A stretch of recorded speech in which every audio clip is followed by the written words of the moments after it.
Hey guys, and welcome back. This is ChosenArchitect, and today we're diving back into some more SkyFactory One. So today, boy, do I have some plans, and it is dark, which is perfect timing for what we're going to be working on today. And that is getting ourselves a mob farm and then thus upgrading that mob farm from that point. We have to start off with a pretty generic mob farm before we can adventure and just basically make ourselves a more efficient mob farm, right? So we do have to start somewhere, and unfortunately, it's going to be with just a random, just a box, just a dark box. But we can actually make some tools to help us along the way, and those tools are going to come from the mob grinding utils. This mod, I would recommend probably getting started with first, simply because it does come packed with Dreadful Dirt, and Dreadful Dirt is going to be able to spawn mobs for us without really need to worry about too much, right? And it can also spawn passive mobs faster for us as well. These may seem kind of confusing to get into, but all you really need is GM feed here and some chickens, and you're pretty good to go. So the GM feeds, however, require experience buckets. This is where you're going to run into your first issue. How do you get the experience buckets? That's why we need to make our base mob farm. And I'm going to go ahead and set this over here. You can hit A, by the way, to bookmark things. It's really, really handy, especially on a pack like this. And I'm going to go ahead and bookmark this. I've already been using the singularity tanks. They are quite nice. 32 buckets just on the base one. And then when you upgrade even further, look how many buckets this holds. 1,024 buckets. That's what you want to be storing your experience in. This thing is quite nice. And it's pretty cheap, reasonably. It's reasonably cheap. Now, tinted glass. This right here is also something that I want to make. Mob grinding utils literally comes with everything.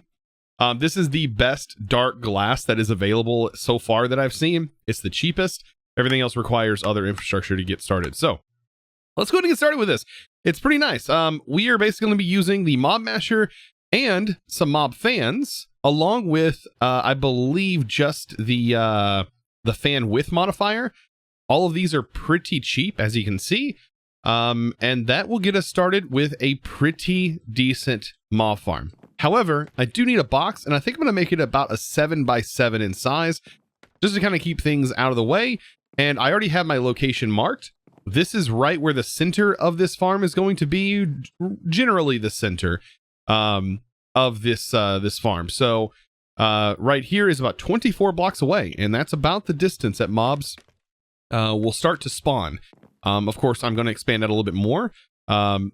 Because mobs can actually spawn a little bit further, but they do have a chance of despawning after that 24 or so block range. So keep that in mind. That's the magic number. Kind of start from in here, from in this general area, and that's how far out you want your farm to be. So in building this farm, it's fairly simple. It's just a 7x7, like I said, and then up here on top, make sure you put some slabs on the top. That is going to be kind of important. For one, you don't want mobs spawning up there. And it provides a nice little surface, so that way we can kind of fill the rest of this in. And I'm probably just going to use cobblestone to fill this whole thing in. It's, like I said, it's going to be pretty temporary. Now I'm just at the point where we should have just about everything that we need in order to progress. And let's see, I kind of want to make a bigger chest for this. So do I have enough to make a diamond chest? I do. Okay, perfect. So yeah, upgrading your chest is kind of a nice thing to have in this pack. So right here, the absorption hopper, this is where all the fun is really going to happen. We need to basically show the area here, which you can see encapsulated like this. And we need to make sure to move this. This is kind of where your map comes in handy. You notice we're facing east, which means we need to take a look right here on the east and go plus or minus to see which one is going to send it what way. So as you can see, we now have it lined up almost perfect. I'm going to send it one more. Oh, that is actually the max right there. So as you can see back here, it won't collect items, but nothing's going to be killed back here anyways. So it doesn't really matter. So everything's going to be collected, and we don't want things out here to be collected, which is perfect. So we go ahead and hide the area. And now we need to set up our chest and tank. We go ahead and place the tank on this side and right here. Now we know that if that is east, then one side is going to be south and west, right? So that means south is going to be either items or fluids. And as you can see, it's fluids. And then over here on north, that's going to go to items. Very simple to set this up. As far as the mob crusher, that is going to go right here. And then we're going to set up our fans. I'm going to have a fan that is right here in the wall. Actually, it's going to go in the floor. It's going to go right here in the floor.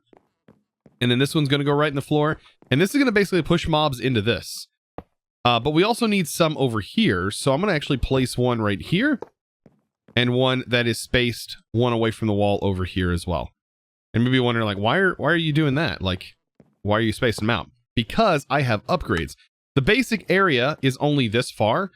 For these normally, actually, we're probably going to need to put other upgrades in here because the more I'm looking at it, these work, but these are actually going to need like 2 range upgrades or at least a range upgrade to make it go out further. But if we put these in here, that makes it wider, as you can see. And it's like the perfect size, minus this one little area, which mobs move around, so it's not a big deal. These are really powerful, by the way.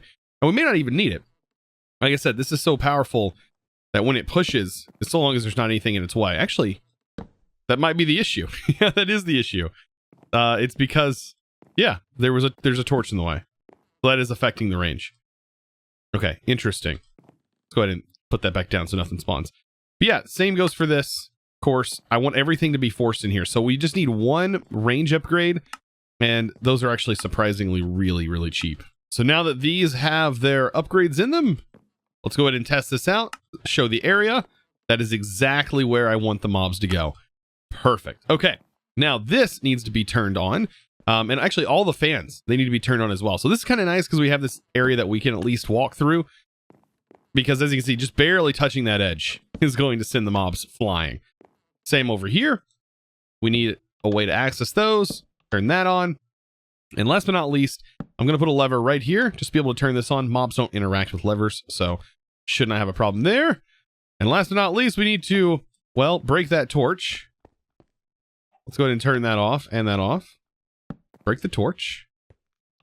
We should have a light level of nothing in here. So if you hit F7, you can see it's dark in the corners, which is good, meaning this roof works. And then once we cover everything up and turn this on and place down our dark glass or tinted glass, which doesn't let light in, we now have an effective mob farm that is just going to run on its own. So us standing over here should hopefully allow hostile mobs to spawn, and we'll kind of notice things are working once we see the tank over there fill with some experience. Ew, right there. A skeleton spawned. But it's right there in that range. You know what? I might actually make another range extender specifically to make, just to put on one of them. Otherwise, that's going to be an issue. So just checking on our mob farm over here, and it looks like it's doing pretty well. It hasn't even been running for very long. We apparently already have 2 Enderman statues. That's kind of interesting. What do these statues do? Do they still have like interactability? Oh, it's holding like a piece of gravel. That's kind of funny. And what do we get? ChosenArchitect made an advancement, not teleport. Interesting. All right, so now that we have that, I have this right here. So 11 buckets of experience in there, which is great because we need 4 to be able to make some awesome dirt. Well, let's go ahead and get this done. Let's go ahead and grab a couple of buckets. Let's see, I have 3 here, 1 with witch water. Let's go ahead and make another bucket. And we'll grab out the 4 specific buckets here. Look at that. All of those ready to go. I'm going to take just about everything from here and throw it in our regular storage, so that we have this all available to us. Okay, so mob grinding utils, right? I mentioned this right here is something that we need. We also need a swab, which is going to need wool, which is going to need string, which we have plenty of. Perfect. So we have this mob swab, which actually I don't know if we need. No, the mob swab for something else. We just need the GM chicken feed. We don't need the mob swab because we're going to use this GM chicken feed elsewhere. All right, so this is useful later on for getting a mob egg, because we can actually turn any spawner that we find into a particular mob spawner, which is pretty nice. All we got to do is just get a spawn egg. So how are we going to use this stuff? Well, I believe we just click on a chicken and it blows up. That's why I have those chickens over there. And as you can see, we got a rotten egg, and it does a 5x5 area. So all I need is some dirt, and we're going to make ourselves a 5x5 area inside of our current mob farm. So now that I have the dirt in, I think I want to definitely place a torch here, turn this fan on, because mobs will probably start instantly spawning. I mean, if light level in here is above 10, then they won't spawn, but they will start spawning. So I need to be kind of careful when placing this. I have a torch here. Go ahead and place that in. There we go. And as you can see, mobs are already starting to spawn. Oh boy. Yeah, we've gotta hurry. Oh boy. It's gonna be pretty difficult to control this too. Let's throw a torch down there. That might make it a little easier. Notice we're getting sky slimes, which is pretty nice. Woo! Okay. That was pretty crazy, wasn't it? Turn that off. Make sure that fan's turned on. I think everything else is turned on. Oh my goodness. Let's go ahead and do that. Break that torch and close this bad boy up. Right? We're good. Okay, now they're gonna start spawning. So yeah, pretty ridiculous. Now, the spawn rates of this farm is going to be dramatically increased. And we're going to also start seeing a lot of different mobs spawning in it as well. I don't think I was ready for this. This is apparently an ender slime that just like teleported outside of the mob farm. Let's not like ender. Maybe we need to make ourselves one of these. Let's see. Mob grinding utils. We probably need one of these things. I hope that maybe prevents the slimes from despawning. This is an ender inhibitor, and it prevents endermen from teleporting. So while it's there, we don't have to worry about endermen or other things hopefully teleporting out of the mob farm. Nope, doesn't matter. Seems like the ender slimes, they're gonna teleport out anyways, regardless of what I tell it to not do. Okay, so I think I've seen the issue, and it seems like this dirt is actually spawning mobs above our roof height. So all we need to do, I think, is maybe raise this up 2 blocks, and our roof should work a lot better and hopefully contain these mobs more. So I ended up raising the roof. I hope this works a bit better.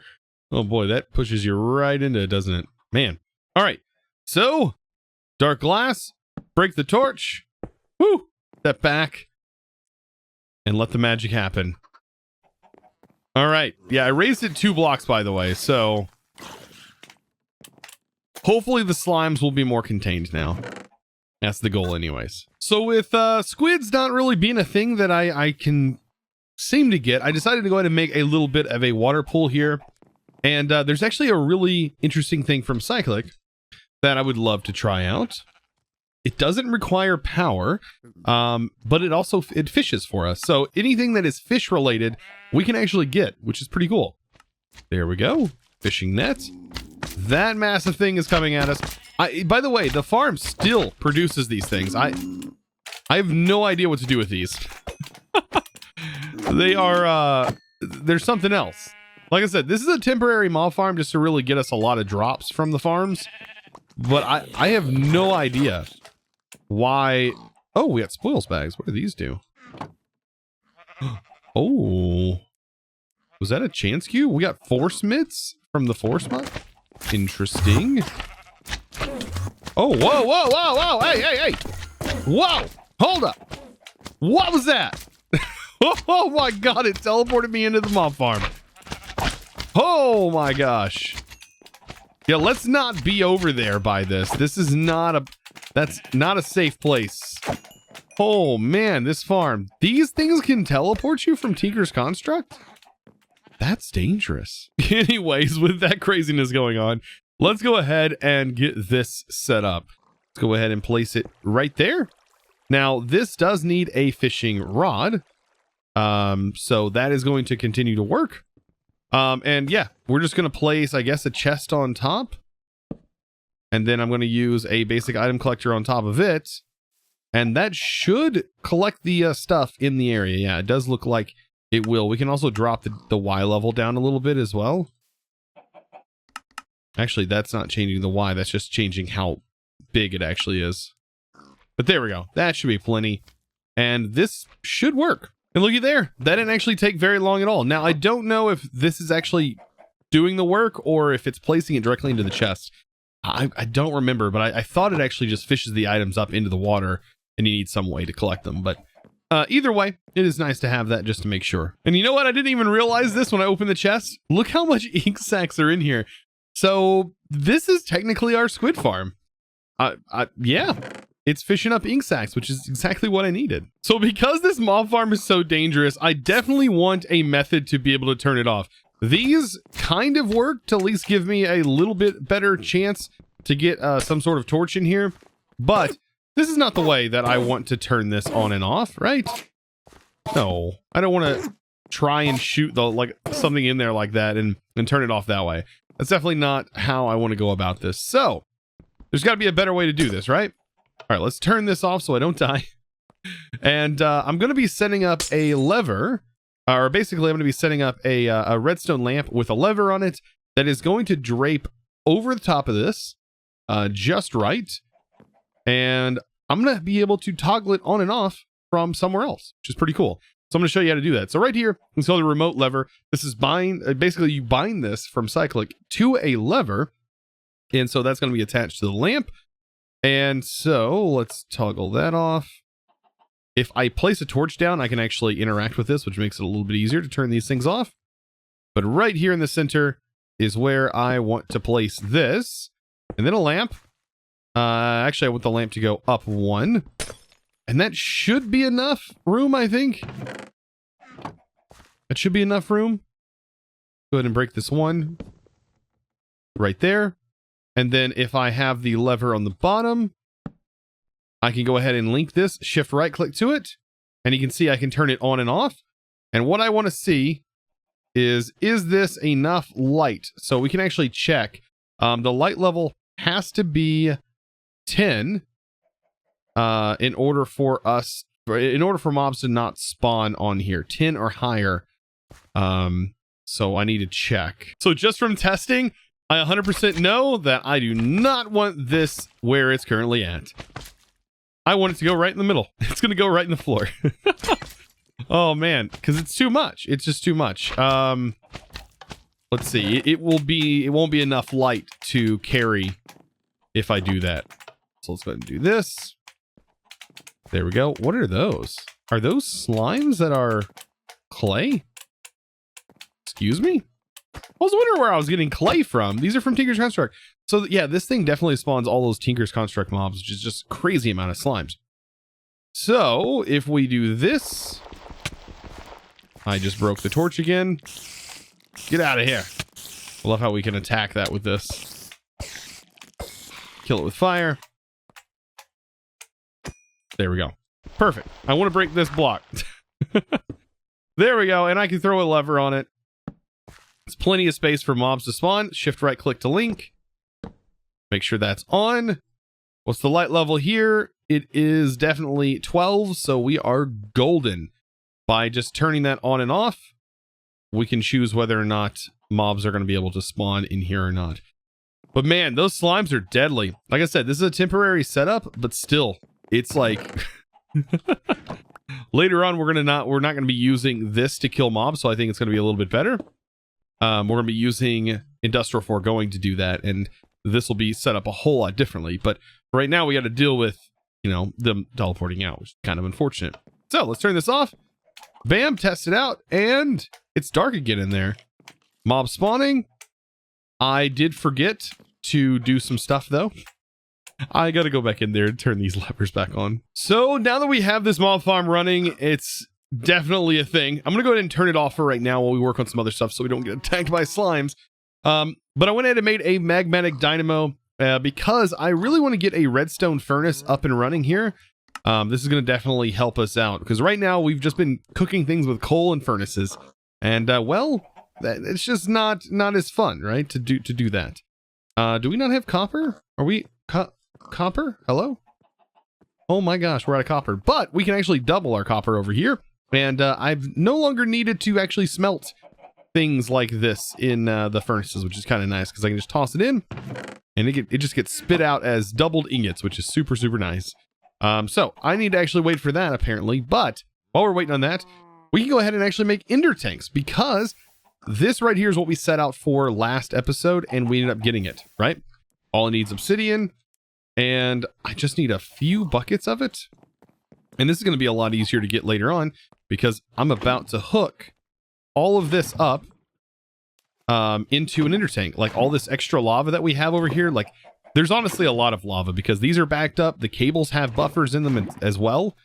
So with that being the case, oh, there's a lot of lava going on here, which is great because we're gonna need every little bit of it. So I'm gonna go ahead and set my white ender tank here as the actual lava source. So this is gonna be like our actual lava tank. So what I can do is I should be able to pull out from here, and I'm gonna be using, let's see, a pipe. I wonder if I can use a fluid because that's gonna add even more buffer to everything. From cyclic. So yeah, these cyclic cables have, I don't know exactly what the number is, but they definitely have a buffer. I need to disconnect that. That's, wow, that actually doesn't burn. Oh, well, that's interesting. So yeah, I need to disconnect this. There we go. That's disconnected. And that's going to route to an intertank. Now later on, we're going to have this set up a whole lot differently, right? I wonder why that just directly goes in. Is there a particular reason? Okay, because it's coming from here. So we need to disconnect here and then make sure that's pulling from this tank. Okay. I was wondering why it was filled up, but it is completely filled up, and these are incredibly fast pipes, by the way. So this ender tank right here, ready to go. As you can see, it's nice and filled up. For some reason, it didn't show it filled up in my inventory, but now it does, now that it's rendered in. Okay, so white. That means we can hook up this dynamo to just about anywhere, and we now have lava power wherever we want to put our machines. I think next episode, our base is going to get expanded, and you're going to see our lava generation setup. It's going to look a lot different than this. It's honestly going to get kind of wild, and that's where all the fun is going to happen. So I think just for now, I'm going to go ahead and set this up here, and then we can actually take the ender tank. And let's see, actually the ender tank can place directly on here, or it can fill this up directly. I just need to make sure it's routed in a particular way. Maybe we can just set it up here for right now. All I gotta do is turn that, and that actually starts to fill this, so we need no pipes or anything like that. That's gonna start filling with power, and then we just route the power to the machines that we're gonna line up right here for now. So I'm setting out to make some of the basic machines from Thermal Series, and right here we have a redstone furnace. I've already made the induction smelter. This basically allows you to alloy. And then a pulverizer, which we made as an oversight from our last farm we set up. So, what am I working on now? Well, I'm definitely going to need a multi-servo press as well. It's not 100% necessary, even though I guess it actually is, because how are you going to get a plate cast, you know? So, we actually need this in order to make upgrades. We can't make upgrades without this machine. Just taking a look at the linkage amplifier, which is one of the main things we need to make like smelteries faster, or like our furnace faster. It needs electrum plates. So we actually need this multi-servo press in order to make these things. So let's get started. What do we need to actually make this? Well, it requires Constantan, right? Constantan. Which from the looks of it is nickel and copper 1-to-1. That's pretty straightforward. Nickel and copper, and then what else do we need? We need bronze, which I believe we have some extra bronze. No, we only have 1 ingot, so we are also going to need to make some bronze, which is 3 copper to 10. So those are some numbers that I need to remember here. And here we go, multi-servo press. So this definitely gets us started. Now, all of this stuff that I'm making here is just to really prep us for a lot of the infrastructure that we're going to be building here soon. There's a lot of stuff that's going to happen. This base is going to completely transform yet again, even from the original state. It's going to transform yet again. Because what I definitely want is I want lava and everything like that in its own kind of space. I want a sieve set up for every different type of material. I technically would prefer to have one of these for each material type, including dust, sand, and gravel. Basically, we'll have a system that is generating a very specific amount of each one. And then, which we'll be able to do a lot faster once we have upgrades, which we're generating here. And then we'll have almost all of these processes automated. And we're gonna also have some nice land and everything, and try to make it look as good as possible, right? So I was thinking about like these corners being filled with lava generating stuff, and because we now have access to the ender tanks and stuff, we have basically wireless fluid transfer, which is going to be really, really handy. Now, keep in mind, Cyclic also has some wireless fluid transfers and item transfers, which we're going to be getting into soon. There's some really awesome stuff from Cyclic that I have to dive into. So what's the big thing on my to-do list right now? That is getting all these upgrades prepped and ready to go. We're going to need a bunch of upgrades. Of course, for right now, I just need them in a few machines, mostly the ones that are generating power. We already have a hardened upgrade inside one of our machines, but to move up to the next tier, which is reinforced, it requires Signalium. Now, it may seem a little daunting to get into Signalium, but honestly, it's not bad at all. You can see right here, it's just some copper, redstone, and we can actually make it directly in here with a fire charge, or we can throw it inside the induction smelter, and it's the same recipe minus the fire charge, right? So if you really want to go fast, fire charges, you can probably make them at this point, especially with a mob farm. So 1 silver, 3 copper, and 4 redstone. This bad boy is what's going to generate all that. So as far as thermal goes, it's really not super difficult once you have a few machines like this going. I just grinded up some diamonds, and just to put it in perspective, like old thermal was a little bit more difficult in my opinion, to at least get to this tier with the Enderium. But yeah, no, it's not super bad, and 16 is going to be basically what I've been kind of going for. I made 16, or I made more Signalium than 16. I made like 24, but everything else I've been kind of going in 16's aluminum and so on and so forth. And we should be able to now make 2 of these max upgrades. Even hardened glass is easy. Look at this recipe. That's pretty easy right there. So let's go ahead and make this and this. Now, why am I doing this? Well, I'm actually going to be upgrading my furnace to be able to smelt, but we can also throw this in other machines and go back and forth as needed right now. So I'm going to be making an auxiliary reaction chamber. This right here is going to require some silver. Hopefully I have enough. Oh, I do, just barely. Awesome. So this means I should be able to make 3 of those, and 3 is a magic number. We're also going to need to make 3 of these, and that'll get us the flux linkage amplifier. All I need is enough lead to be able to do that. Let's see. I should have, I think I had like 50 lead. There we go, 6. Just barely enough lead. There's my electrum plates. And this is going to be the fastest, I believe, the machines can actually run. So let's go ahead and throw this in here. This is going to make this dynamo, like by default, by the way, let's just take a look at it. It produces 40 RF per tick. That's its maxed. You put this upgrade in and you get 160. But if you put these in, then you're making 640 RF per tick. All right. So we are definitely increasing here. And these cables also have, it looks like a buffer. I don't know if it's per cable of 32,000 RF. So it's pretty crazy as well. Now, in all of these machines, it can actually accept these same upgrades. So the redstone furnace can accept these. It's going to use 320 RF per tick, but I can tell you it is much faster. Let's go ahead and get cobblestone, for example. Look how fast it smelts cobblestone.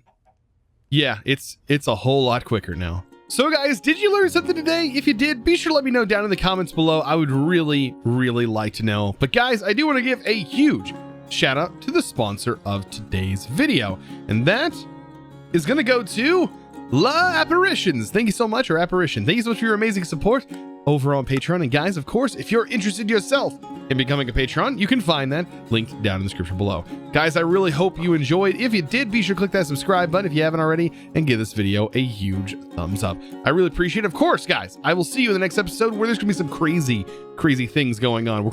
We got a lot of work ahead of us. But anyways, guys, hope you enjoyed. I'll see you, and as always, thanks for watching.